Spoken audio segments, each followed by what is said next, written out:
Bonjour et bienvenue dans cette troisième partie consacrée au langage HTML5. Alors quand je dis HTML5, c'est le langage HTML tout court.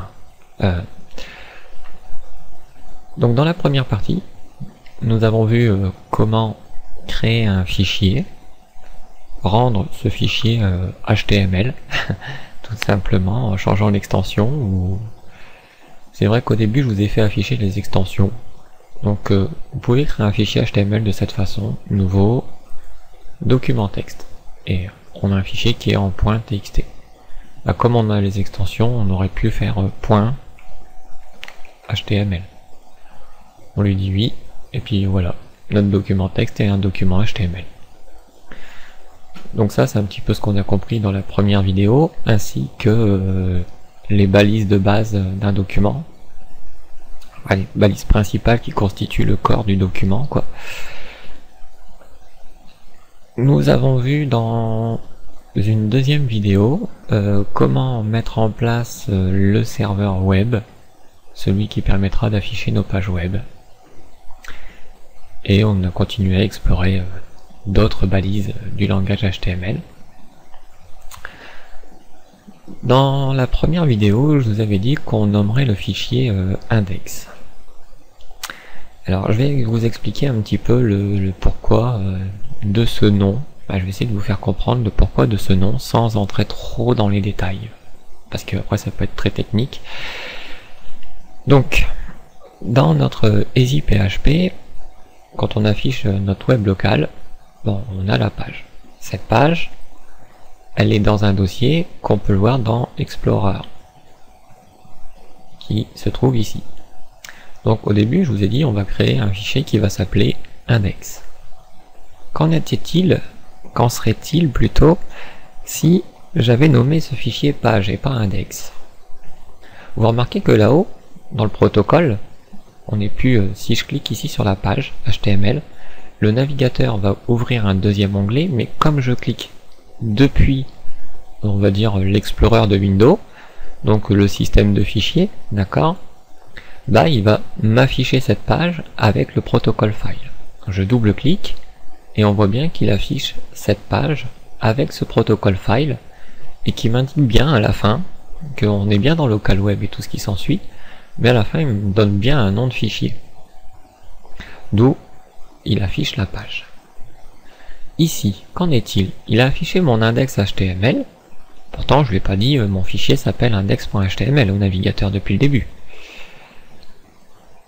Et on va s'en rendre compte. Ici, je l'ai renommé page.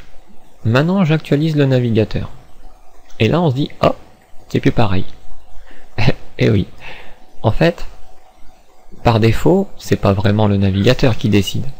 C'est ce qu'on voit par derrière, EasyPHP, qui nous donne une apparence. Mais ce qui contrôle un petit peu EasyPHP, on va dire, qui contrôle nos pages web, c'est notre serveur Apache. Donc c'est ce serveur web, le nom qu'on lui a donné, il s'appelle Apache. Donc bien sûr, si je clique sur page HTML, vous allez vous apercevoir de deux choses. D'une, que la page va s'afficher comme si elle s'affichait comme avant, en index, mais là elle va s'afficher. Et une deuxième, vous allez voir qu'en haut, dans l'adresse, il va bien préciser /page HTML. Vous voyez, il l'a bien précisé. Alors que quand je lui dis, ce fichier-là, il s'appelle index, et que j'actualise, là bien sûr, il essaye de trouver un fichier qui s'appelle page, qui n'existe plus, donc si j'enlève ce page avec le /, je revois bien mon fichier d'index, mais il ne me précise pas que c'est index. Je pourrais lui dire, ça ne changerait rien. Voilà, je lui ai précisé et il m'affiche bien mon fichier d'index. Qu'est-ce qui détermine ça au fond? Comme je vous le dis, c'est votre serveur Apache. Alors, si on est dans l'explorateur ici, c'est qu'on se trouve déjà quelque part dans notre dossier serveur qu'on a mis au début. On va revenir sur notre dossier serveur, qui contient EasyPHP, les binaires, les modules et le data dans lequel on va dedans depuis le début. Là on va s'intéresser un petit peu aux binaires. Et au binaire, on va aller dans le répertoire Apache. Donc c'est lui notre serveur web. Alors oui, c'est vrai, le fait qu'on passe par EasyPHP, c'est plus Apache qui contrôle, c'est EasyPHP qui contrôle Apache. Donc c'est pour ça que quand on est dans serveur à la base, puis qu'on va dans Binaries, en fait, les fichiers de configuration d'Apache se trouvent dans conf file. Mais si vous n'avez pas EasyPHP, si vous en avez mis un autre par exemple, souvent ça sera dans le répertoire d'Apache, ce qui est plus logique, et dans le répertoire conf pour les fichiers de configuration. Celui qui va nous intéresser, c'est celui-ci, httpd.conf. Donc là, vu qu'on utilise EasyPHP, comme je vous dis, c'est pas dans ce répertoire qu'on va, mais c'est dans le répertoire conf file. Et on retrouve le httpd.conf. Il y en a deux autres qu'on verra plus tard. Donc ça, si on fait un clic droit et éditer avec Notepad++, alors vous comprenez pourquoi je prends Notepad++ au lieu de bloc-notes. Et dedans, on va voir ce qu'on appelle des directives. Donc tout ce qui commence par un petit, je sais plus comment ça s'appelle, un dièse, ça veut dire que c'est un commentaire. C'est un petit peu comme on a vu HTML, les commentaires. Là, pour ce type de fichier conf là que notre serveur Apache utilise, les commentaires sont représentés par le dièse. Donc tout ce qui suit le dièse est un commentaire. Donc on voit qu'ici il détermine le serveur root, c'est-à-dire où se trouve mon programme Apache, mon serveur. Il dit qu'il se trouve dans path. Donc path, ici on ne parlera pas trop, c'est une variable qui détermine le chemin où j'ai installé EasyPHP. Donc c'est /serveur. On voit que notre serveur listen, ça veut dire écouter, qu'il écoute à l'adresse 127.0.0.1 sur le port, les deux points voulant dire un port 80. Bon. Je vais pas plus loin dans les explications, je vous ai dit, je vais essayer d'être light. Donc je continue à descendre dans ce fichier, donc là il me dit des modules, il me dit le serveur, le nom du serveur, le directory racine, donc slash représentant la racine. Et nous, ce qui nous intéresse, c'est ici, ce qui nous appelle document root. Il nous dit que le document root se situe dans path qui, pour je vous rappelle, est le dossier d'installation des EasyPHP, donc ce chemin, c'est /serveur, suivi du dossier data, on a bien un dossier data, suivi du dossier local web. Et c'est bien là où on a notre fichier index et notre icône. Donc ça c'est la directive qui nous dit voilà, le document principal est ici. Et ensuite on a une description de cette directive. Donc cette directive envoie sur un directory un répertoire. Donc ce répertoire, c'est bien le même qu'au-dessus. Et dans ce répertoire, donc une directive c'est une seule ligne, d'accord.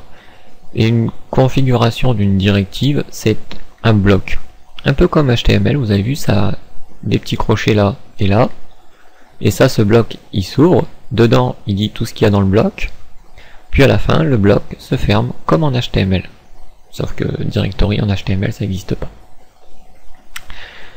Et ici, dans ce bloc, il dit plusieurs choses. Options, indexes et tout. Donc ça, vous pouvez traduire un petit peu avec les choses qui sont au-dessus. Allow override all et require all granted. Bon. Et ensuite, en dessous, juste en dessous, on a si module dir module est activé. Donc si ce module dir est activé, alors il va utiliser comme directory index, comme les index de répertoire, ceux qui sont listés si compte, si à côté quoi. D'accord. Donc ici il a appliqué l'option indexes, donc il demande les index de répertoire. Et là on définit c'est quoi les index de répertoire, c'est un fichier qui s'appellerait index.html ou index.shtml, index.wml, index PHP, PHP3, PHP, voilà, tout ce qu'on voit ici. Imaginons que moi, ici, ce index, j'aurais voulu l'appeler page, et que toutes mes pages par défaut, donc il peut y avoir qu'une seule page qui se lance par défaut, hein. Si on a 5 pages, on peut en afficher qu'une dans le navigateur, il faut bien être d'accord là-dessus. Donc si je dis à partir de maintenant, bah, ça pourrait être index HTML, ou ça pourrait être page à la place d'index, parce que j'ai envie d'appeler page, c'est plus logique. Qu'est-ce que j'ai fait ici? Donc je vais le laisser comme ça, lui. Donc ici, je vais rajouter, par exemple, page.html, en mettant un petit espace pour séparer le nom des fichiers. Et je vais enregistrer mon document. Donc ici, je vais double-cliquer sur l'icône avec le clic gauche. Comme ça, on va voir un petit peu ici les petites lumières, et les carrés de couleurs qui vont changer.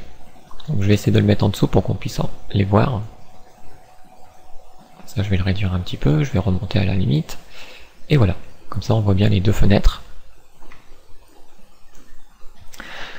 Donc j'enregistre mon fichier httpd.conf, donc le fichier que Apache lit pour appliquer la configuration du serveur. Je l'enregistre et on voit que le fichier de configuration a été modifié. Donc c'est pour vous faire voir que Apache a été arrêté et redémarré pour relire le fichier, comme si on actualisait la page. Voilà. Donc maintenant que cette information est entrée dans le serveur Apache, ici, si je me remets sur 127.0.0.1 et que je précise rien, bah, vu que mon fichier s'appelle toujours index, page, donc vous voyez que cette fois-ci ça lui pose plus de problème, page. J'ai plus besoin de lui dire. Qui s'appelle page comme ça. Mais s'il s'appelait page avec un S, puisque dans le fichier j'ai dit page sans S. Donc si je lui ajoute un S, cette fois-ci, il va me dire, bon bah voilà, je connais pas, donc quel fichier veux-tu afficher en gros. C'est pour ça qu'il fait cette vue-là. Ou si mon fichier, bah, je continue à l'appeler index, puisque index est toujours dans les directives qu'on a vues dans notre fichier de configuration, dans ces cas-là, ça ne lui pose pas de problème, que ce soit index ou page, il l'affichera quand même. Donc bien sûr, si vous avez index et page qui existent au même endroit, là vous allez le perturber un petit peu. C'est un petit peu logique, il ne peut pas décider à votre place quel fichier vous voulez mettre en premier. Donc je pense que le fichier qu'il mettra en premier, ce sera le premier qu'il va trouver dans la liste. Je vais lui dire oui. Voilà. Donc le premier qu'il trouve dans la liste, c'est celui qui s'appelle page. On peut essayer. Justement, bah, mon index, je vais l'éditer. Et ici, bah, page, je vais l'appeler ma page. Et puis, bah, je vais copier ce fichier, le coller juste à côté, et le renommer en page. Voilà. Ce fichier page, je vais l'éditer. Donc, celui qui sera page, je vais l'appeler ma page dans le titre, donc ce qu'on voit en haut. Et index, bah, je vais l'appeler index. Je fais juste cette distinction dans le titre pour voir en fait comment Apache va gérer le cas où il connaît les deux directives, c'est-à-dire il sait qu'il peut afficher un fichier index.html mais aussi un fichier page.html. Or dans mon dossier, j'ai les deux. Comment va-t-il réagir à ce cas? J'actualise et on voit qu'il a pris page, ma page. Tout simplement parce que ma page se trouve avant index. Si je mettais ma page après index et que j'enregistrais le fichier, bien sûr le serveur Apache a redémarré, le fichier de configuration c'est la deuxième ligne qui a été modifiée, et que maintenant j'actualise, ben on voit bien qu'il prend en considération index. Voilà, donc ça c'était l'explication du pourquoi, du comment de ce fichier index et pourquoi je vous ai dit de l'appeler index. Donc bien entendu par défaut, hein, vous pouvez laisser index, c'est pas la peine de mettre page. Prenez l'habitude d'appeler votre premier fichier index, comme c'est conseillé. Voilà, donc ma page je vais la fermer et je vais garder que mon fichier d'index. Donc là bah, je vais pas le réappeler index, hein, je vais le remettre ma page, c'était mieux. Voilà. Donc j'actualise, c'est bien ma page qui s'affiche, donc c'est bien le fichier index. Et le fichier page, je peux le supprimer, il me sert plus à rien.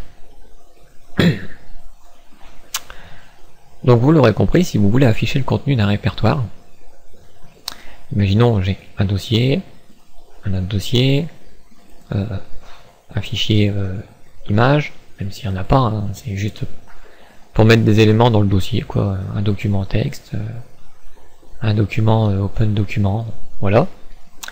Bah, il suffirait que si je veux voir ces éléments là, bah, il faudrait soit que je mette tout dans un dossier, par exemple, je crée un dossier, c'est le dossier 3, et dans ce dossier 3, bah, par exemple, je mets tous mes éléments. Et le fait que le dossier n'est pas un fichier, donc quand je vais actualiser, ce qui va m'afficher, c'est le dossier. Puisqu'il ne peut pas afficher un fichier index, il n'y est pas. Donc si je l'actualise, il m'affiche bien un dossier. Si je vais dans ce dossier, bien sûr, il ne m'affiche pas les fichiers. Pourquoi? Parce qu'il y a encore ce fameux index. Donc je peux tout sortir pour vous faire voir que, hop, si on a les 3 dossiers côte à côte par exemple, et que j'ai pas créé un dossier en plus, donc on se retrouve avec le code du début, c'est-à-dire il nous affiche l'index, toujours l'index. Mais s'il n'y avait plus l'index, ou que l'index, je mets un S à la fin, il ne le connaît pas sous ce nom-là, dans ces cas-là, il nous affiche bien tous les documents de notre serveur, quoi, tout ce qu'on a mis dedans. Donc on pourrait avoir un projet, un deuxième projet, un troisième projet dedans. Chacun dedans pourrait avoir un fichier index qui s'afficherait. Donc ça c'est pour vous expliquer un petit peu la structure qu'on va employer la plupart du temps sur nos sites. Donc bien sûr on la verra pas comme ça, puisque nous on va naviguer à travers les fichiers qui vont se relier les uns avec les autres. Et du coup on va avoir une nouvelle notion à apprendre, c'est la notion de ce qu'on va appeler des liens relatifs et des liens absolus, ou on pourrait dire aussi des chemins relatifs et des chemins absolus. Pour vous expliquer ceci, je vais me mettre sur mon disque dur C. Donc C slash 2 points représente la racine du disque dur, son point de départ, on va dire. Dans cette racine, je vais créer un document, un dossier, que je vais appeler doc. Dans ce dossier doc, je vais créer un autre dossier, page. Et au-dessus, je vais créer un dossier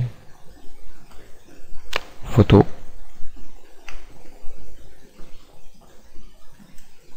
Et voilà un petit peu avec ces dossiers. Je vais essayer de vous expliquer la notion de lien relatif et un lien absolu. Quand vous allez dans votre système, en général, vous démarrez sur l'onglet ordinateur. Et d'ici, on vous dit,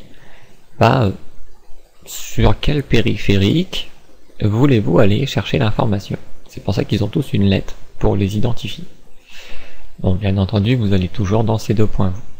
La plupart du temps, si vous avez d'autres partitions, vous irez dans les autres partitions aussi, mais prenons le cas de tout le monde, qu'on est dans ces 2 points.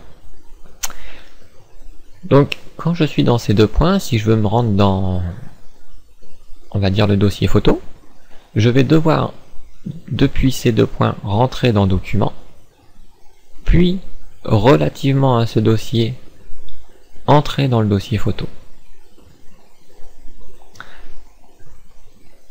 Entre document, qui est juste le dossier au-dessus, et le dossier photo, on va dire, est un lien relatif par rapport au dossier document. Par contre, son chemin absolu à photo, c'est bien ces 2 points, le dossier document, puis le dossier photo.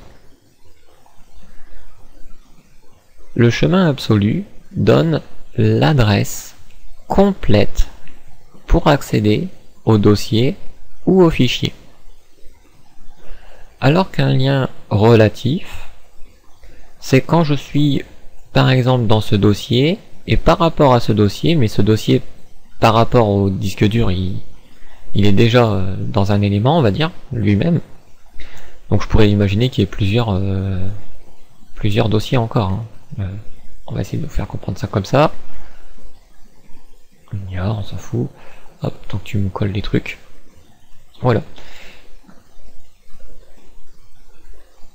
Donc ici, le dossier photo est relatif au dossier document.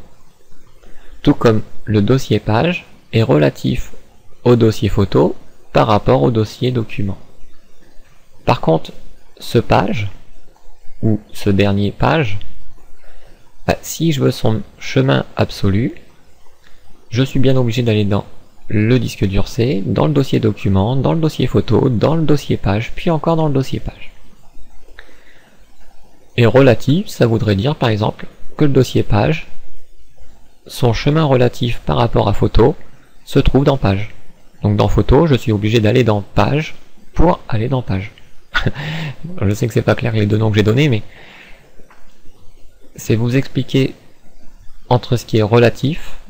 Donc relatif, c'est par rapport à un élément déjà situé quelque part, mais on fait comme si cet élément situé quelque part devenait la base pour dire le chemin. Et absolu, ça veut dire que on part pas d'un chemin n'importe où, mais on part depuis le début, soit le C2 point dans notre cas. Ça, c'est ce qui est au niveau de votre ordinateur. Donc je vais enlever tout ce qui est mes dossiers, hein, ça me sert à rien, c'était juste pour vous expliquer ça. Donc je vais reproduire à peu près les mêmes dossiers, mais sur le serveur. Donc je réexplore pour me retrouver dans le dossier par défaut, et on y va. Donc je vais recréer un dossier doc, comme on l'a fait. Je vais recréer dedans un dossier page, et puis dans le dossier page, je vais créer un dossier photo.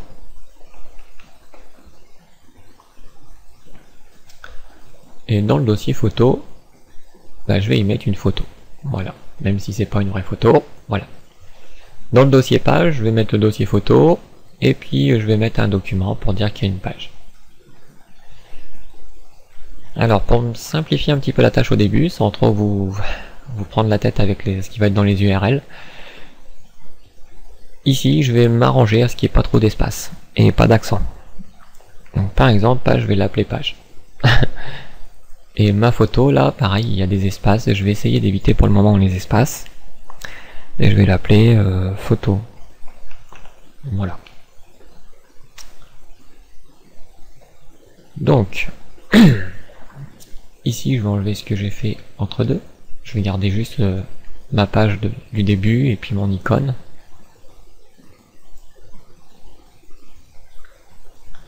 Et pour voir un petit peu dans le navigateur comment on va naviguer dans les dossiers, comme on le ferait dans l'Explorer de Windows, je vais laisser le S à l'index pour pas qu'il m'affiche la page par défaut, comme je vous ai expliqué juste avant. Donc maintenant je vais dans mon web local, et on voit bien le dossier document, et pour ça que j'ai mis le S pour pouvoir voir ce dossier. Donc ici le 127.0.0.1 dans notre cas représente ces deux points. Mais attention, ces deux points dans notre ordinateur, il se trouve dans ces deux points serveur data local web. Ça, c'est le chemin absolu, complet, pour arriver dans notre serveur web, c'est-à-dire à cet endroit. Seulement, le serveur Apache fait en sorte que le 127.0.0.1 transforme ce dossier local web comme si il n'y avait rien devant, et que du coup local web deviendrait en quelque sorte notre C2 point. Donc c'est la base. D'accord, c'est pour ça qu'il l'avait appelé répertoire route racine, répertoire de base dans le fichier de configuration. Donc de 127.0.0.1, si je veux aller dans Documents, je vais cliquer sur document. Et dans l'URL là-haut, on voit que de 127.01, je suis rentré dans document. Dans document, je vais aller dans page. Et ici, on voit bien que de documents, j'ai été dans le dossier page. Le dossier page, son chemin relatif par rapport à document, c'est le dossier page. Le chemin absolu du dossier page, c'est http://127.0.0.1/document, le dossier document, puis le dossier page. De même que photo. Photo, son chemin relatif par rapport à page, c'est le dossier photo, puisque quand je suis dans page, il faut que je clique dans le dossier photo pour aller dans le dossier photo. Le dossier photo, son chemin relatif par rapport au dossier document. Si j'étais dans document, pour aller dans photo, je devrais aller dans page, puis dans photo. Par contre, photo, le dossier photo, son chemin absolu, c'est http://127, etc. D'accord? Un peu comme dans l'ordinateur. Si je voulais afficher la photo, je demanderais la photo. Et du coup, le chemin absolu pour accéder à ma photo, c'est tout ce lien. Je vais copier ce lien. Et je vais le coller ici pour qu'on le voit. Donc on voit bien le lien complet pour accéder à notre photo. Je vais effacer cette partie pour me retrouver dans le dossier document. Voilà. Donc, si je voudrais aller dans le dossier page, soit je clique sur page, ou soit dans l'adresse, je dis je veux dans le dossier page, puis je valide. Et je suis bien rentré dans le dossier page. Donc, le dossier page, pour y accéder, j'ai pas tapé toute l'adresse. On est bien d'accord. J'ai juste, on va dire, comme si j'avais cliqué, ajouter dans l'adresse le chemin pour accéder à ce dossier. Tout pareil, si j'étais sur Google, la page de Google, et que je prends mon lien qui m'amène à ma photo sur mon serveur, comme ici, je copie, j'ai le chemin absolu, c'est-à-dire le chemin depuis le début. Si je le colle dans l'adresse et que je demande d'y accéder, il va trouver ma photo tout de suite, puisqu'il sait où elle se situe. Alors que si je voulais afficher ma photo, copier, en prenant juste le chemin relatif par rapport au dossier document. Si je fais ça, et que je me mets dans document, d'accord, donc je suis bien dans le dossier document.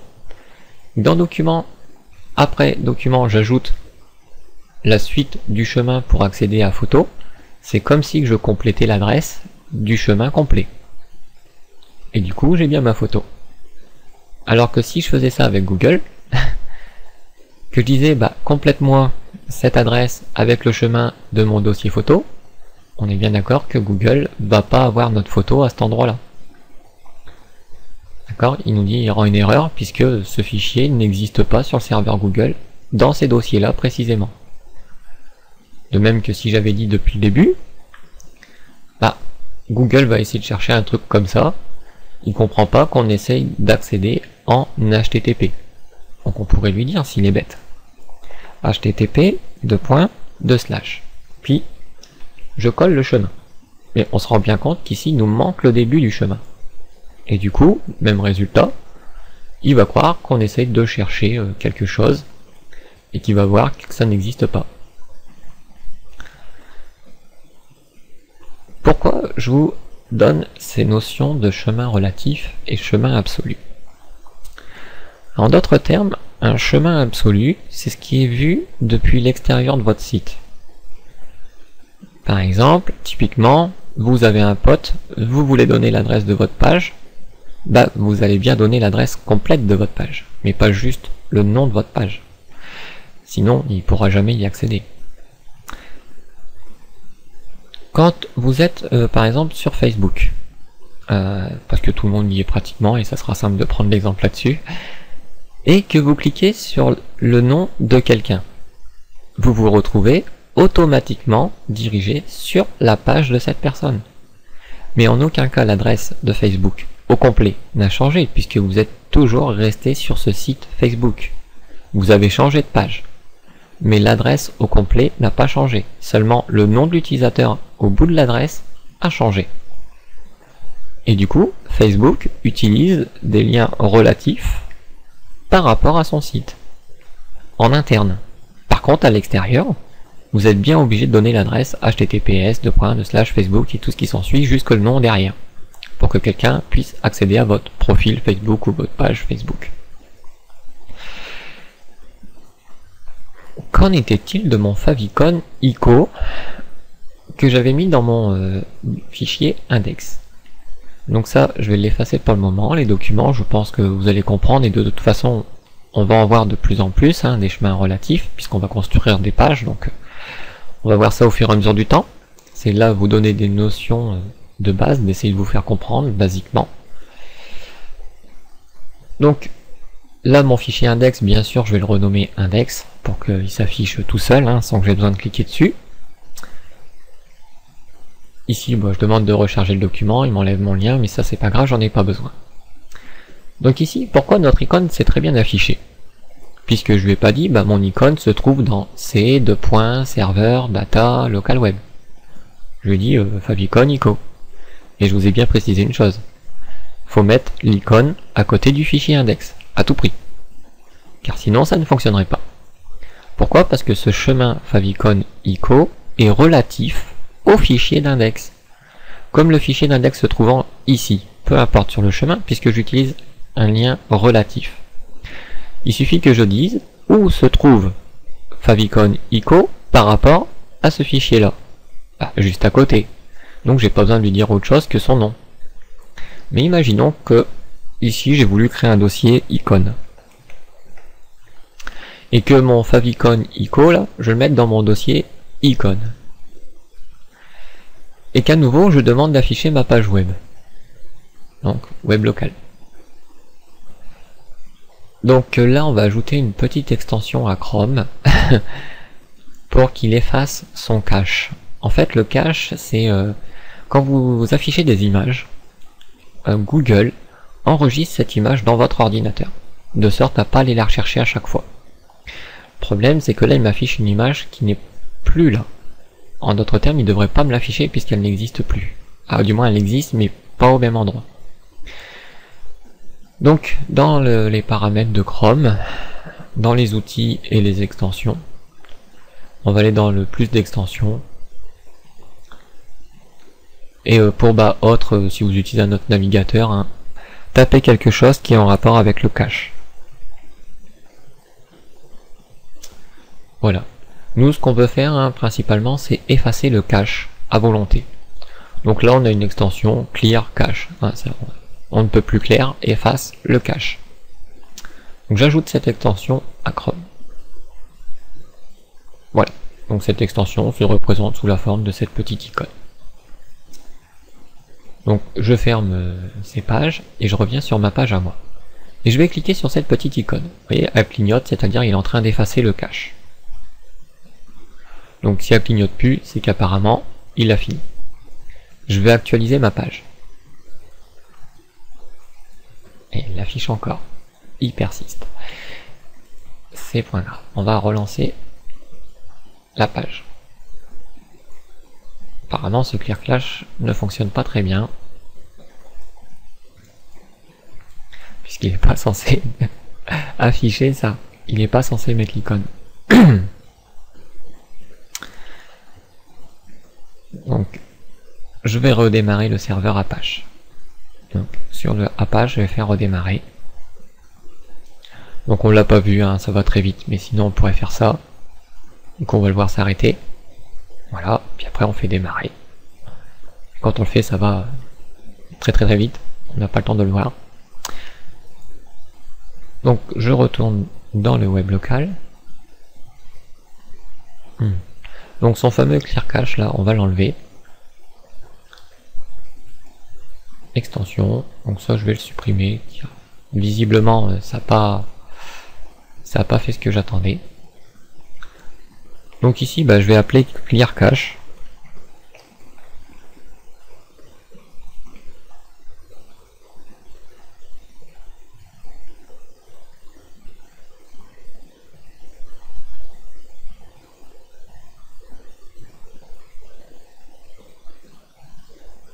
Donc j'en avais une note sur mon PC que j'utilise, mais pourtant il s'appelle clear cache aussi. Mais c'est pas le même. Donc il y a des majuscules, alors peut-être que ça change.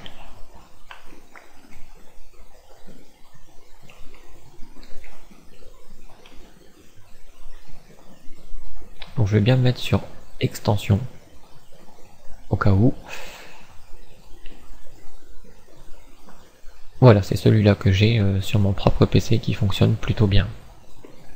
Donc je vais installer celui-ci, on le reconnaît cette petite icône là. Voilà, donc il s'est mis en haut. Je reviens sur ma page, pour l'instant j'ai pas effacé donc je peux actualiser, ça reste là. Je clique sur cette petite icône, là il me dit que le clash a été cleared, donc il a été effacé. Et là bah, il me fait mentir aussi. Dis non, cette icône elle a envie de m'embêter. Bon, c'est parce que c'est un fichier un peu spécial, mais logiquement il n'est pas censé l'afficher non plus. Vraiment pas.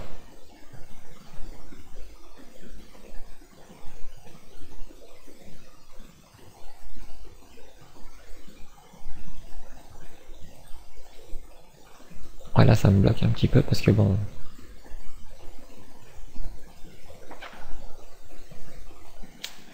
Je sais pas où il a mis ça. C'est dans le navigateur, il a enregistré ça quelque part. C'est point grave, on va tricher avec lui. Je vais carrément enlever l'icône. Voilà, je vais temporairement la déplacer sur le bureau. Il n'y a plus d'icône sur le serveur. Et on va voir ce qu'il fait s'il m'affiche encore cette icône. Vous voyez qu'il affiche encore l'icône, ça veut dire que le navigateur, quelque part, garde cette information. Et du coup, ça nous empêche de voir le test, malheureusement.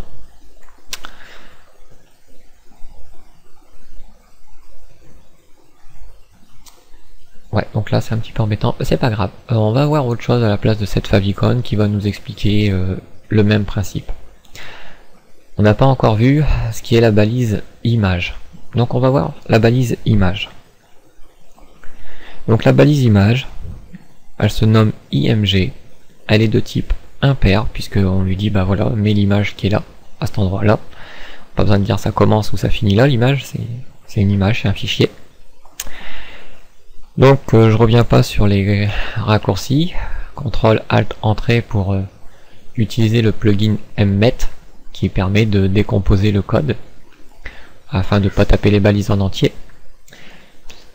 Et ici je vais partir sur Google rapidement. On va partir dans Google Images. Bon allez tiens, on va prendre de son truc. Donc je vais pas prendre le lien mais je vais demander d'enregistrer l'image. Et cette image, vu qu'elle porte un nom bizarre, je vais l'appeler, je sais pas, personnage par exemple. Et je vais tout de suite l'enregistrer au bon endroit, c'est-à-dire sur mon serveur, donc dans serveur, dans data, dans local web, et normalement ici je verrai mon fichier index. Et bien sûr là il est filtré sur JPG donc je le vois pas. J'enregistre. Donc si je regarde bien dans mon dossier, mon personnage se trouve à côté d'index. Donc, pour mon image ici, sa source, où se situe le fichier que je veux mettre dans cette balise image, là il se situe juste à côté d'index, donc je pourrais lui dire sa source, c'est personnage.jpg. Le alt, je pourrais marquer personnage par exemple. Voilà. Donc j'enregistre mon fichier d'index. Je ferme cette page et je réexplore mon web local. Et là on voit que l'image s'est bien intégrée là où elle se trouve. Alors, ce fameux alt, bah justement on le voit, puisque quand je passe dessus, il n'y a pas ce texte qui dit personnage. On est bien d'accord. Par contre, si j'avais fait une erreur dans le fichier, soit dans le nom ici, ou dans le nom du fichier, imaginons personnage, ici je l'ai nommé avec un S, et que mon navigateur je l'actualise, bah ce alt, normalement, aurait dû s'afficher pour dire qu'à la place de l'image, il devrait afficher le texte alternatif, qui est personnage. Bon là, visiblement, ça n'a pas marché. Mais on voit que le nom du fichier, hein, si on se trompe dans le nom, l'image n'apparaît pas. Alors que ce soit dans ce nom du fichier ici, donc là maintenant ça remarchera puisque j'ai redonné le bon nom, ou dans mon code, c'est-à-dire que dans mon code, bah, je me suis trompé, j'ai ajouté un S alors qu'il n'y en a pas, et que j'actualise, bah, on se retrouve dans le même cas, avec une image vide qui indique que bah, voilà, il n'a pas trouvé l'image. Donc, pour en revenir à nos histoires de dossiers, car là ça marche mieux, on le voit, malgré que notre icône elle est plus là, elle s'affiche toujours, vous voyez. Donc, ici je vais créer un dossier image. J'aurais pu l'appeler icône ou photo ou ce qu'on veut, mais là c'est une image. Donc je mets mon personnage dans mon dossier d'image. Et j'actualise ma page, comme j'avais fait avec l'icône. Et là on le voit, boum, ça a disparu. Donc c'est ce que l'icône était censé faire, disparaître. Mais bon. Donc on le voit au travers de cet exemple, qui est le même. Hein. Sauf qu'on a changé la balise. Donc ici, le fichier personnage JPG, par rapport au document index.html, se situe dans un dossier image, puis le fichier. Donc ici, je dois lui dire, bah, personnage, il se trouve dans un dossier, et le dossier dans lequel il se trouve, bah, c'est image. Et le fait de donner ceci, je donne un lien relatif par rapport au fichier d'index. J'actualise, et on voit bien l'image qui se réaffiche. Bon. Si j'aurais voulu donner le lien absolu de cette image, bah, sur l'image directement, je peux copier l'URL de l'image. Et ici, dans la source, au lieu de lui donner un lien relatif, je vais tout remplacer par ce que je viens de copier. Donc là, je vais le coller. Et le lien absolu, on est bien d'accord que c'est http 127.0.0.1 / le dossier image / le fichier personnage, comme on a vu.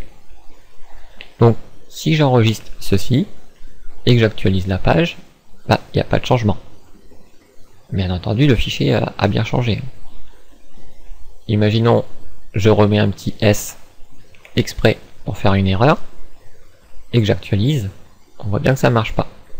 Mais si dans mon code, je lui dis qu'il y a bien un S, pour vous faire voir bien que ça a changé par rapport à tout à l'heure, il n'y a pas de souci, il la trouve.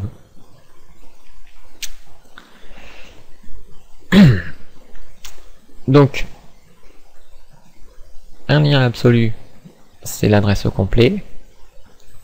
Un lien relatif, c'est par rapport à l'élément où on peut se trouver. Mais pas seulement.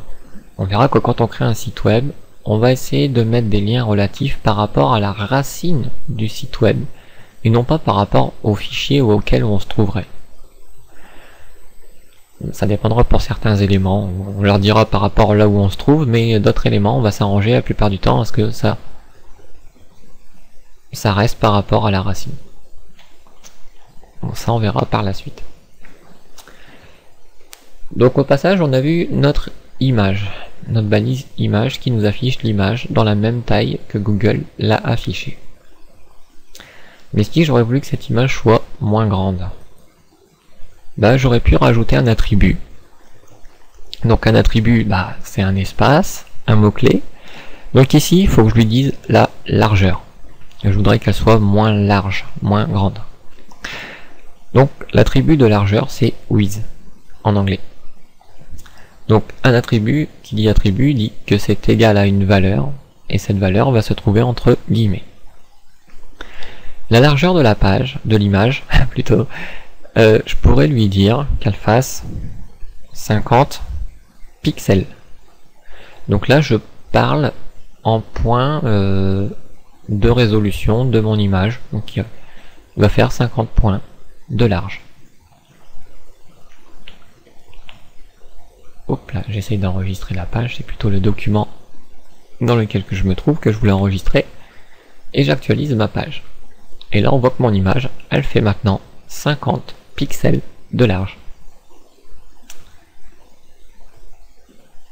On peut dire 50 pixels. Mais on pourrait dire aussi une autre unité. 50% de la page. Puisqu'il n'y a pas d'autre définition de pourcentage, donc ça sera 50% de l'image ou de la page. Donc, apparemment c'est de la page, puisqu'il est à peu près la moitié, et que l'image elle est bien plus grande que tout à l'heure. Donc, on peut dire des pixels, on peut dire des pourcentages, et on peut dire aussi des centimètres. Il me semble. Je suis pas sûr. Mais il me semble. Voilà. Là, elle fait 50 cm. Ce qui est pas loin des pixels, on dirait.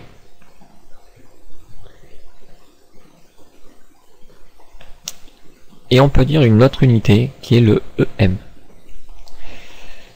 Alors ça, c'est une unité de mesure un petit peu bizarre. Donc ici, sur une image, ça marche pas, ça marche plus sur du texte, apparemment.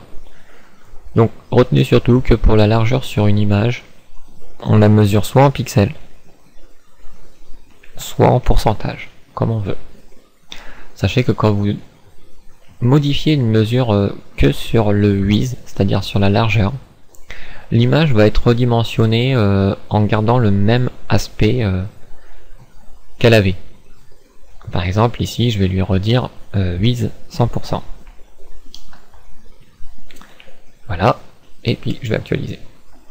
Donc là, on va l'avoir en grand. Hein. Donc, mon image, là, elle est toujours de la même largeur. Si je divisais la largeur par la hauteur, par exemple, j'aurais toujours le même rapport, le même chiffre qui serait résultant de cette division. Donc, ce rapport, c'est ce qui garde la qualité de cette image. Mais si j'avais défini ici un autre paramètre, en fait, je voudrais modifier la largeur, mais aussi la hauteur. Imaginons l'image, moi je la veux pas rectangle, mais je la veux carré. Donc on pourrait lui dire qu'on la veut carré.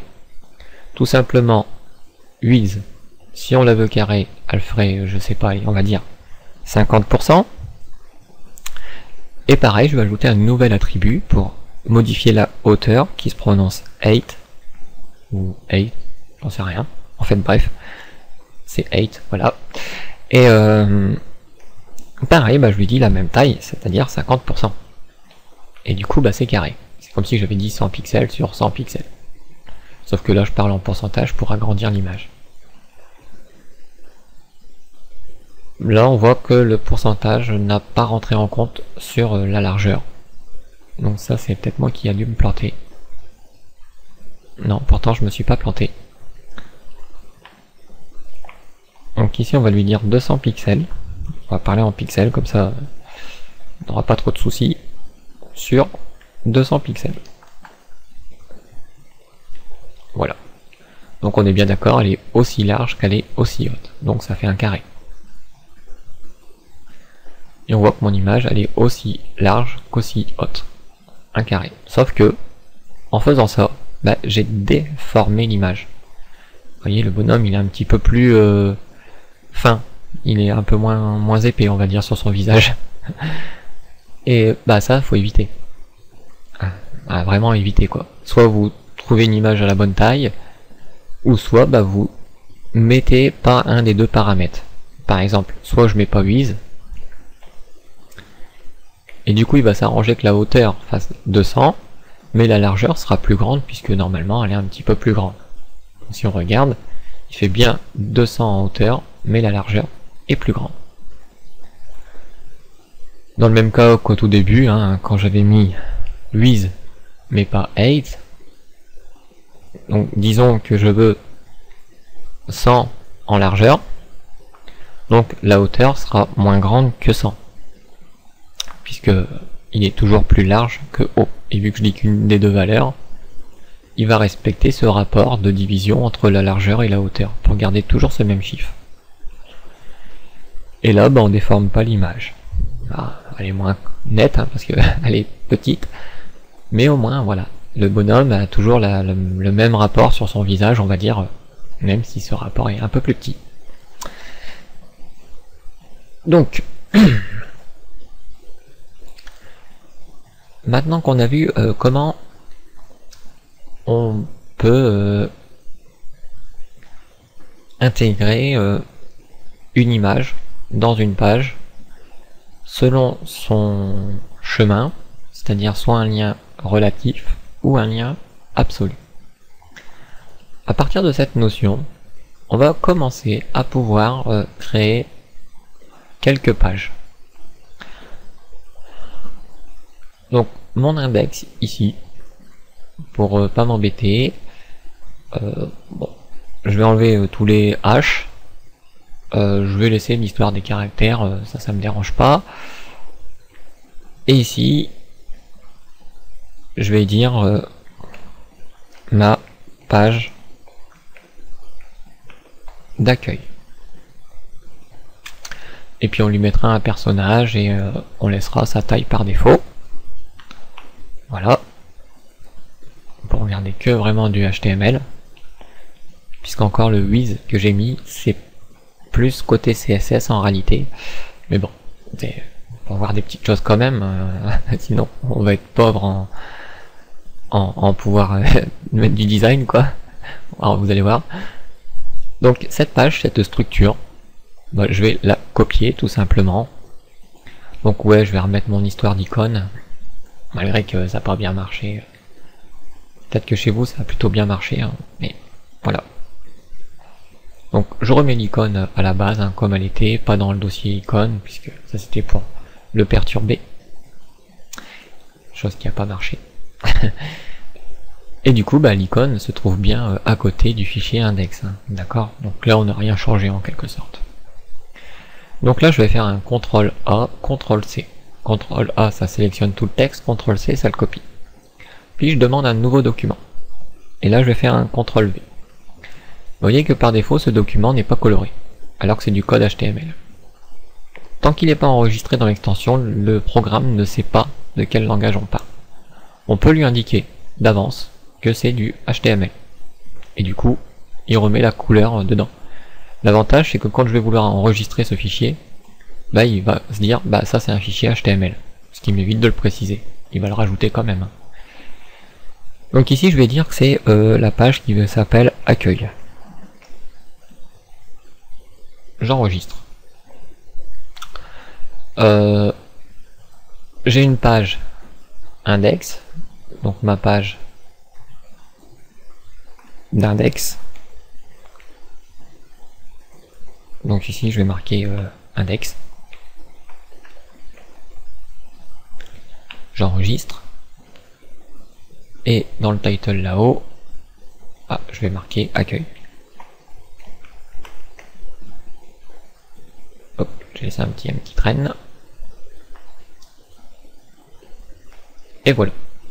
Bon, ce que je viens de faire là, au niveau du navigateur, si j'actualise ma page, il se passe pas grand chose si ce n'est que le title index est venu sous le nom index et que ma page d'index est bien devenue ma page d'index et que j'ai enlevé on va dire les hello world. Bon, si je voulais voir ma deuxième page par rapport à cet endroit là, c'est-à-dire par rapport au dossier local web, index, on a vu que tout seul on n'avait pas besoin de lui donner le nom, mais sinon on devrait lui dire ce que je veux voir ici, c'est le fichier qui s'appelle index.html. Voilà. Et si je voulais voir mon fichier d'accueil, ma page d'accueil, je devrais dire accueil.html. Et là, boum boum, problème caractères spéciaux. Et oui. Je lui ai dit que dans mon fichier HTML, tout ce que tu vas rencontrer au navigateur, c'est du TF8. Et seulement, si je regarde le type de mon document, c'est ANSI. Et voilà, on est encore bloqué ici. Donc, vu que Notepad++, la plupart du temps, il va vous servir à faire du codage pour le web et des trucs de ce genre, bah on va configurer un petit peu Notepad++, dans un temps pour le mettre en français, et dans un second temps pour dire que tous les nouveaux documents à l'avenir qu'on va ouvrir et que tu devras enregistrer, tu les mettras en UTF-8 et pas en ANSI. Comme ça évitera de devoir se rappeler que bah là on doit convertir, hein, et non pas encoder, convertir les caractères vers l'UTF-8.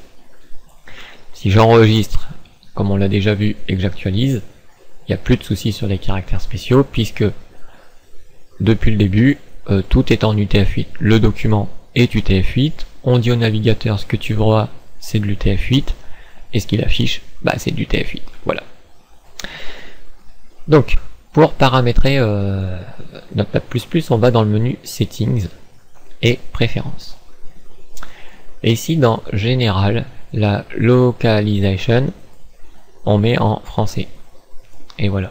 Maintenant, tout notre Notepad++ est en français. Et ensuite, c'est quand on enregistre un document.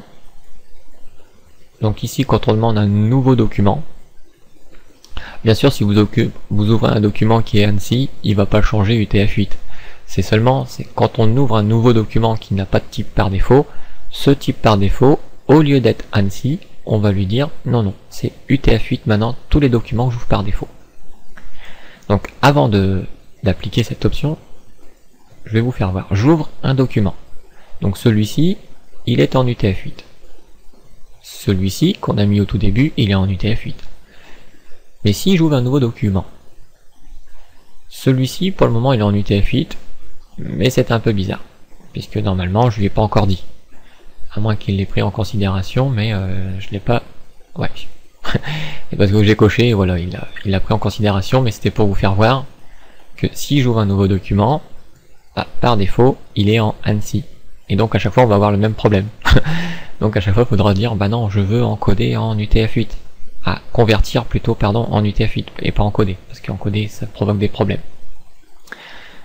Donc, d'où la raison de le mettre ici sur UTF-8, directement pour l'encodage pour tous les nouveaux documents qu'on ouvre. De ce fait, bon bah là on l'a vu hein, justement, maintenant si j'ouvre un document, il est bien UTF-8 par défaut.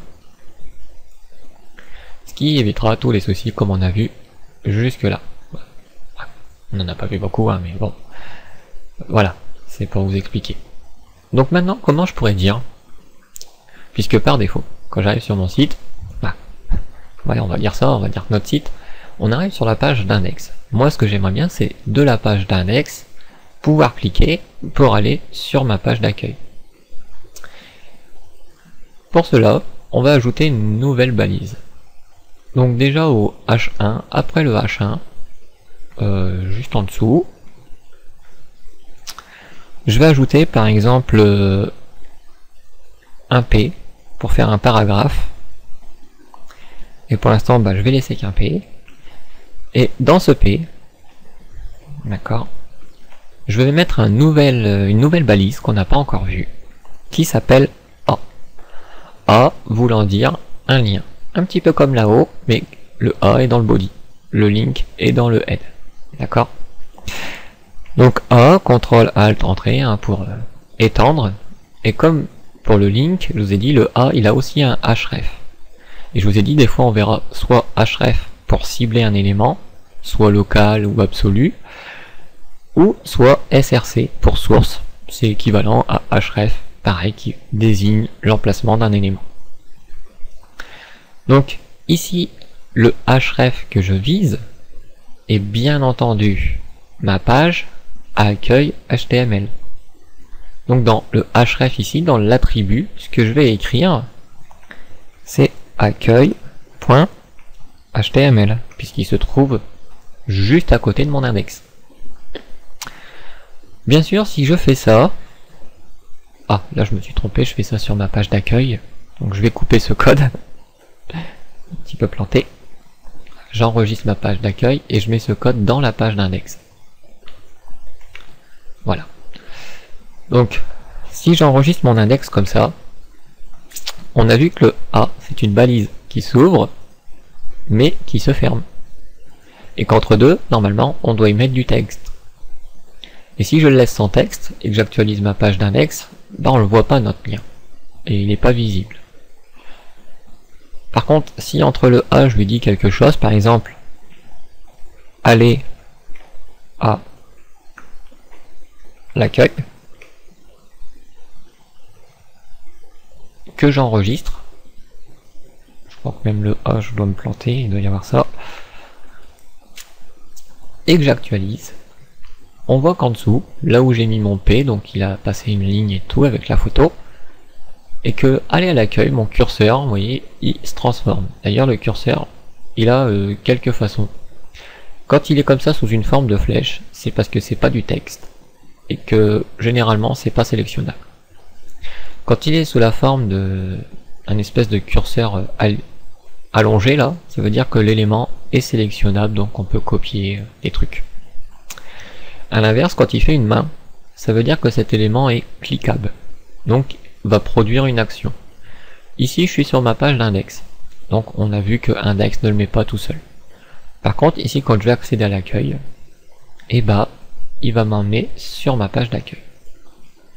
Bien sûr, maintenant, il faudrait que je dise à ma page d'accueil, bah, je voudrais revenir sur ma page d'index. Même chose. Il n'y a pas besoin de tout refaire, il suffit de copier ce code d'index, le mettre dans accueil. Voilà. Donc, par exemple, des fois, quand vous copiez le code comme ça, l'indentation peut être cassée. Pour refaire toute une indentation, vous pouvez tout sélectionner, et pour faire tout revenir en arrière, vous appuyez sur la flèche qui pointe vers le haut, en dessous du verrouillage majuscule. Donc, traditionnellement, on l'appelle majuscule enfoncé. Vous appuyez sur cette touche, tout en appuyant sur la touche de tabulation. Et vous voyez que ça recule les éléments les uns avec les autres. Puis après, bah, j'ai plus qu'à à nouveau juste appuyer avec la touche de tabulation pour le remettre au bon endroit. Et puis, au niveau du A, le redécaler avec une tabulation à nouveau. Et ici, je dirais bah, aller à l'index. Et ici, bah, bien entendu, je ciblerai normalement le fichier index. J'enregistre et j'actualise ma page d'accueil. Donc, elle va avoir ce lien maintenant. Aller à l'index. Ce qui fait que quand je clique sur aller à l'index de ma page d'accueil, je me retrouve à l'index. Et quand je suis à l'index et que je clique aller à l'accueil, je me retrouve sur la page d'accueil. Donc, dans cette vidéo, nous avons vu comment importer des médias externes, comme des images. Nous avons vu comment lier des fichiers HTML entre eux. Et bien entendu, une notion fondamentale, celle qui est des liens relatifs et des liens absolus. Ça, c'est une chose qu'il faut comprendre, tout comme les nœuds dans les balises que je vous ai raconté. Hein, l'histoire du A qui se ferme ici après un P, pas bon. Bah là, les liens, c'est pareil. Essayez bien de retenir cette notion relatif absolu. Donc, en cas de doute, mettez en absolu. Alors, mais attention des fois avec l'absolu. Faut bien savoir de quoi vous parlez, d'accord? Dans quel protocole vous êtes en train de dialoguer, c'est-à-dire dans quelle langue vous dialoguez, quoi. Quand on parle de 127.0.0.1, on parle du protocole HTTP. Or, quand je clique comme ça sur le fichier directement depuis l'endroit où il se trouve sur mon disque dur, on parle du protocole file. Si du protocole file, je clique pour aller à l'accueil là. On voit bien que le chemin, c'est file, c'est .serveur, ça c'est le chemin absolu du fichier. D'accord? Si je clique sur aller à l'accueil, ça va marcher. Hein. Je me retrouve bien à l'accueil. Pourquoi ça a marché? Parce que mon lien n'est pas absolu. Mon lien est par rapport au fichier. Comme mon fichier index qui était juste précédent, le lien pointe vers un fichier qui se trouve au même endroit, sauf que son nom change. Du coup, c'est pour ça que ce lien marche aussi bien sur le protocole HTTP que sur le protocole file. Si j'avais mis des liens absolus, cela n'aurait plus fonctionné du tout. Du moins, pas comme on le pense. On va voir ça. Je me remets sur index. Donc, index, c'est la page que je déclencherai ici avec le protocole file. Donc, je voudrais aller à la page d'accueil. Donc, c'est ce lien ici que je vais copier. Et c'est sur la page d'index, quand je veux aller à la page d'accueil, au lieu de lui dire c'est un chemin relatif, c'est un chemin absolu. Donc je colle. Et là je lui dis clairement, tu te vas là à cet endroit-là. Donc il n'y a pas de problème, le fichier se trouve à cet endroit-là. Hein. Là-dessus, ça va fonctionner.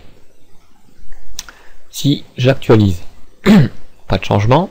Accueil, si je clique sur aller à l'index, il n'y a pas de problème sur le protocole HTTP, puisque le lien cible un endroit à qui connaît, puisqu'on lui a dit en entier où est-ce qu'il se trouvait, sur ce même protocole. Par contre, dans mes fichiers, quand je déclenche index au niveau du protocole file, qui normalement cible un chemin sur mon disque dur, et non pas une adresse web, quand je vais demander d'aller à l'accueil, il n'y aura pas de problème, il saura aller à l'accueil. Pour la bonne raison qu'il va savoir aller à l'accueil, c'est parce qu'en fait, il va se retrouver sur le protocole HTTP, et du coup, il va y aller. Pas comme tout à l'heure où il resterait sur file. Vous allez voir, je vais cliquer sur accueil, et tout de suite, le protocole a été modifié, puisque c'est 127.0.0.1. Et qu'à nouveau de l'accueil, si je retourne à l'index, même chose, ça fonctionne, puisque l'index par rapport au fichier accueil, qui au début était en protocole file, quand j'ai cliqué dessus, d'accord, mais comme je suis arrivé sur une page à partir de cet index, hop là, je vais recommencer, à partir de cet index, comme je suis arrivé sur une page HTTP, et que dans cette page HTTP, ce lien pointe toujours vers un HTTP, mais en relatif, donc le fichier qui se trouve à côté d'accueil, et du coup il le trouve. D'accord, il le trouve parce que il est dans le même protocole. Donc il ne faut pas mélanger les deux protocoles, parce que c'est là que ça va devenir embêtant. Donc si par exemple je disais, bon, mon fichier accueil il est ici. Donc le chemin complet c'est celui-ci. En gros je vais faire l'erreur en fait. Et là au lieu de lui dire, bon bah d'accord, accueil, tu te trouves maintenant plus là mais ici. Je colle. Là je vais changer le slash pour Windows, hein, puisque Windows les met dans l'autre sens. Donc il n'y a pas de souci, hein, quand je vais être sur l'index en mode, on va dire file, vu que le chemin il est complet et qu'ensuite ce fichier là parle en mode relatif toujours, parce que je lui ai pas dit c'est absolu, dans ce cas ça va fonctionner. Donc on va voir ce que ça va faire. Donc je réactualise ma page d'index, je suis en protocole HTTP. Quand je vais cliquer pour aller à l'accueil, normalement je dois passer en protocole file, puisque c'est ce que j'ai indiqué dans le lien. Je clique, et là, on voit que plus rien se passe. Des fois c'est dû à cause de ceci, c'est-à-dire qu'il faut réinverser tous les slash, ou mettre 2 slash. Bon, ça je vous expliquerai plus tard pourquoi. J'actualise et je demande d'aller à l'accueil. Et là, même chose, du protocole HTTP, on n'a pas le droit d'aller sur le protocole file en tant que lien. Les liens ne fonctionnent qu'entièrement sur le protocole HTTP. C'est une sécurité du système. Par contre, si j'avais déclenché la page comme ceci, avec le protocole file, et que du protocole file, je demande d'aller à l'accueil, bah, je suis bien sur ma page d'accueil, puisque je reste sur le même protocole. D'accord? Donc j'espère que vous comprenez les choses que je vous fais voir, parce que c'est fondamental, on va dire. Donc, pour ce qui est des pages web, évitez de mettre à tout prix, vraiment, ça faut l'éviter, de mettre ces types de liens là. En d'autres termes, certes, ça cible le bon endroit du fichier qui est sur mon disque dur, mais on est sur le web, normalement. Et du coup, on ne doit pas donner ces liens-là. On doit soit donner des liens relatifs par rapport au document où je me trouve, par rapport au site web si on veut. On verra plus tard comment on fera par rapport au site web, mais pour le moment, par rapport au document, accueil se trouve bien à côté, donc il n'y a pas de souci, et index se trouve bien à côté d'accueil, ou des liens absolus, mais dans le protocole HTTP. D'accord? Ne jamais envoyer un HTTP vers un protocole file. C'est la seule façon dont ça ne marche pas. Par contre, de file, on peut envoyer un lien vers un protocole HTTP. Mais après, le retour inverse ne sera pas possible. Voilà. Donc, je sais que j'avais dit qu'on créerait plusieurs pages avec des vidéos et tout. Bon, ça fait 1h10, j'ai pas envie de gonfler la vidéo, puisque déjà là il y a encore des bonnes notions. Et comme dans le même principe que de la vidéo 2, je préfère partir sur des trucs tranquilles, avant de trop combler la chose. Bon, avant de terminer cette vidéo, par contre, on va mettre un petit point plus. Allez, juste pour le fun, on va recréer une page. Donc, je vais prendre ma page d'accueil. Donc je copie. Je sélectionne tout, je copie et je colle. Par défaut, on voit bien que c'est UTF-8. Ici, je vais l'appeler, allez, YouTube. Et ici, je vais marquer ma playlist YouTube. Ici, l'image, là, on s'en fout, puisqu'on ne mettra pas une image. Et dans les liens, entre nos pages, donc celle-ci, je vais l'appeler YouTube, donc je vais l'enregistrer sous, au même endroit que les autres. Son format, c'est du HTML, donc vous voyez, si je dis le langage avant, il comprend qu'après l'enregistrement, je veux du HTML, par contre, si je ne donne pas le langage avant, il croit que c'est du texte. Donc c'est à vous de voir, quand vous voulez le dire au niveau du langage. Et j'ai dit que je l'appellerai YouTube. Voilà, j'enregistre. Donc, la page YouTube est identique aux autres, hein, si ce n'est que les noms ont changé. Hop, si j'appelle ma page YouTube, voilà, on voit ma playlist YouTube et aller à l'index. Donc, sur YouTube, il va falloir ajouter des liens. Et d'ailleurs, les liens, il va falloir les ajouter sur toutes les pages. Donc pour l'instant, on va partir sur un truc assez simple. On va mettre les liens les uns en dessous des autres. Et allez, on va avoir une liste. On va avoir une nouvelle balise. Bon. Donc on va le faire sur l'index, en premier lieu. Donc là, je pourrais laisser le paragraphe ou pas. Bref. Je vais mettre juste après le paragraphe. Donc ici, on va créer une liste à puces. Donc une liste à puces commence par une balise UL, dans lequel à l'intérieur, on va placer des balises LI. LI représentant chaque élément dans ma liste. Ici, j'ai, on va dire, 2 liens à faire sur chacune des pages. Il y a 3 pages, mais comme je suis sur une page, je ne vais pas faire un lien sur la page en elle-même. D'accord? Donc, je vais avoir 2 balises LI. Donc, LI x 2. CTRL ALT Entrée. Et voilà, j'ai mon UL et mes 2 LI. Et dans mon LI, là, je vais lui remettre mon A pour qu'il y ait un lien, pour qu'on puisse cliquer dans cette liste. Et ce A, je vais le copier. CTRL C, CTRL V. Ici, je suis sur la page index. Le premier lien m'emmène sur la page accueil.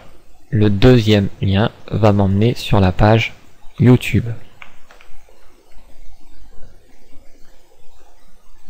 Et là, j'ai marqué mon YouTube, par exemple. Donc là, je vais recomposer un petit peu mon code, c'est-à-dire enlever les espaces qui est un petit peu en trop, que j'ai fait au préalable. Et je vais recopier toute la structure UL avec un CTRL C. Et je vais la recoller dans chacune à la place du A. Donc ce qui me redonne 2 liens. Et même chose pour ma page YouTube. Je vais refaire la même chose. Donc YouTube, pour le premier lien, aller à l'accueil, oui. Mais on pourrait dire plutôt aller à l'index en premier, puis aller à l'accueil après. Puisqu'on va pas aller sur YouTube, on est déjà sur YouTube. Donc hop, je réinverse les éléments, puisque l'ordre est une sens, hein, bien sûr. Le premier qui apparaît, c'est le premier qui apparaîtra hein, dans le code. Donc ici, je vais dire aller à l'index.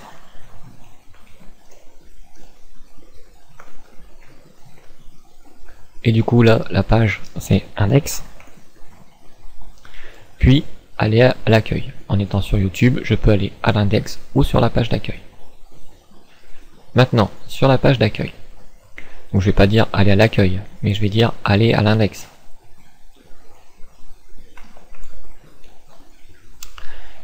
Et l'autre lien pour accueil, ça sera allié à YouTube. Donc YouTube c'est bon, par contre index, faut que je change ici, je dise bien index.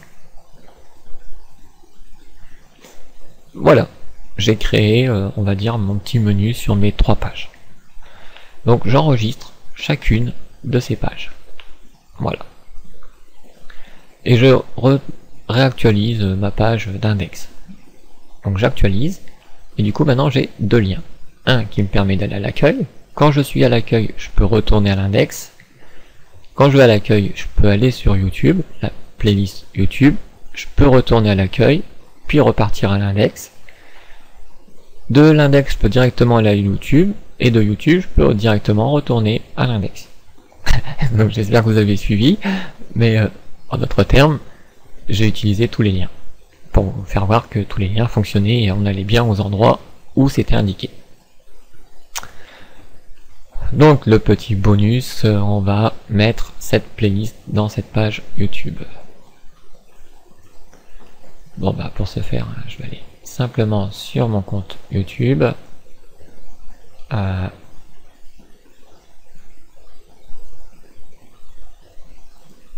pense que ça doit être là-dedans. Pom pom, playlist. Et on va prendre, je sais pas, bah tiens, celle que je suis en train de tourner pour le HTML là. Hop. Modifier, mais là j'ai pas le code, donc ça m'intéresse pas, ça doit être ici, à cet endroit là je pense. Voilà, là ça me permet d'avoir les vues playlist. Et moi ce qui m'intéresse c'est celle-ci. Voilà. Donc là bien entendu je vais pas lire la vidéo. Donc ce qui est bien en bas, ici pour partager. Donc ici ce que je partage c'est la playlist et pas la vidéo comme on fait des fois. Là je partage la playlist et pour mettre cette playlist sur mon site, sur ma page web, je vais pas donner le lien puisque le lien faudrait que je clique et du coup je me retrouve ici. Moi je voudrais que ça se retrouve sur mon site. Donc ici je vais demander pas partager la vidéo mais intégrer cette vidéo sur mon site. Et ici, il me donne un code qui est HTML, d'accord, que je vais venir copier. Puis, dans ma page YouTube, après le P, donc pour qu'il y ait encore des espaces, je vais par exemple recréer un autre P. Voilà. Et dans ce P, je vais venir y coller ce que je viens de copier. Donc là, bon, ça va pas être très clair, mais en gros, le nom de la balise, elle s'appelle iframe, comme on le voit ici. Elle est paire, elle s'ouvre, elle se ferme. En général, il n'y a pas d'information ici, puisque une iframe, c'est un peu comme un lien, il va venir charger cet élément-là dans cette balise-là, puisqu'on a une source, donc cet élément extérieur va venir charger là-dedans. J'enregistre ce fichier YouTube. Je reviens dans ma page d'index et j'actualise. Puis je demande d'aller sur ma page YouTube. Ici on voit un carré et rien qui s'affiche. Donc ceci c'est parce que quand j'ai copié le lien, voyez que je sais pas ce qu'ils se font ces derniers temps, mais ils mettent plus le HTTP devant. Donc on doit rajouter HTTP 2 points. J'enregistre. D'accord. J'actualise la page YouTube. Je vais fermer le navigateur. Puisque je sais pas, Chrome m'embête encore une fois. Je vais sur la page YouTube. Et visiblement, on voit rien encore une fois. Donc c'est vrai que j'ai dû enlever le plugin vidéo parce qu'il m'embêtait, le plugin vidéo. Et du coup, bah peut-être que je vais peut-être pas pouvoir afficher ces vidéos.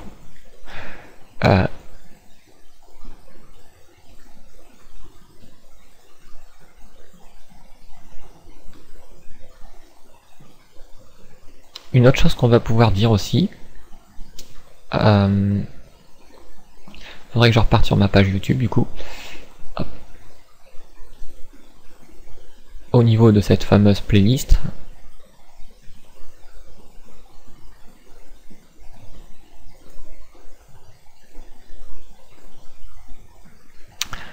donc dans partager, au niveau d'intégrer,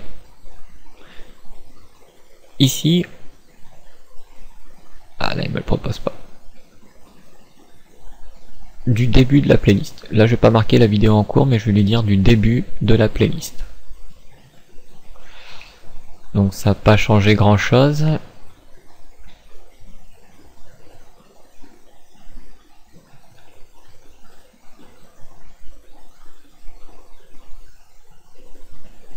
Donc là je regarde un petit peu dans toutes les options qu'il me propose. Mais logiquement c'est ici. Donc chez vous il y a des chances que ça fonctionne tout de suite.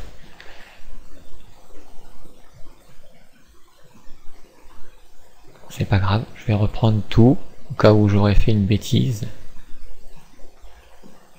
Mais logiquement non.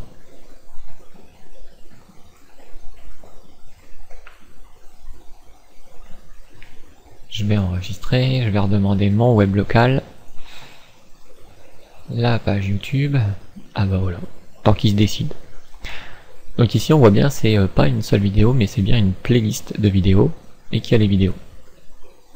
Voilà, c'était le petit bonus de cette vidéo, savoir intégrer un lecteur YouTube avec vos playlists que vous aurez créées sur YouTube, ou que ce soit vos vidéos ou les vidéos d'un autre.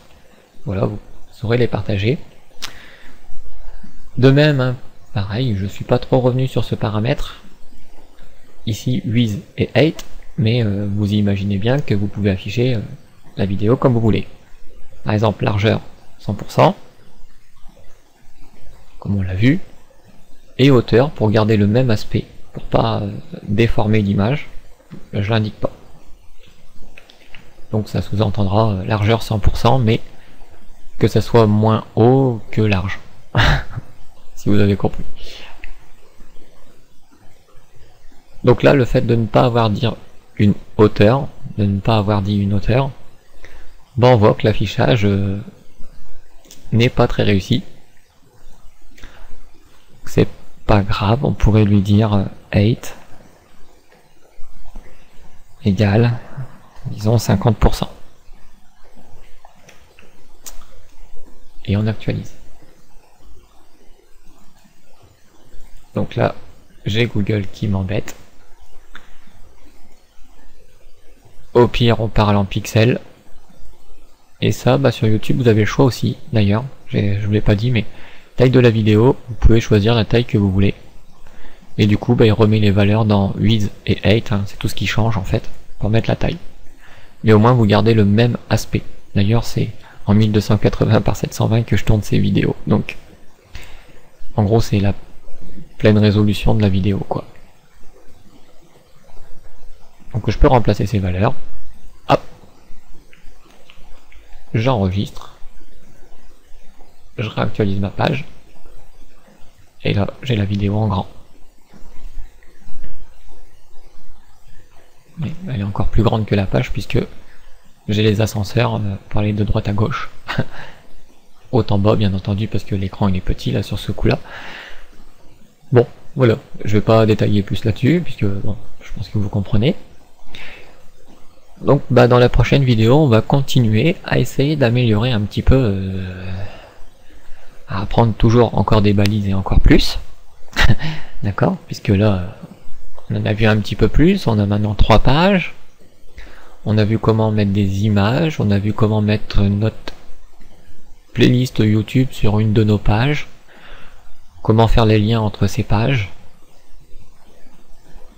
comment intégrer des images dans une page.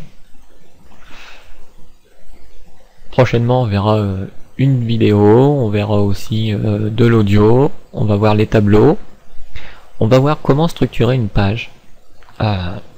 Là, c'est les balises de structure du document, mais dans le body, normalement, on structure notre page aussi. Vous allez voir ça. Donc, on va apprendre des nouvelles balises sur la structure de la page. On va aussi apprendre d'autres balises pour la navigation de notre menu, qui auront des termes plus HTML5, on va dire, un peu plus HTML5. Et on verra selon le temps, mais peut-être qu'on étudiera dans la prochaine vidéo le Bootstrap de Twitter.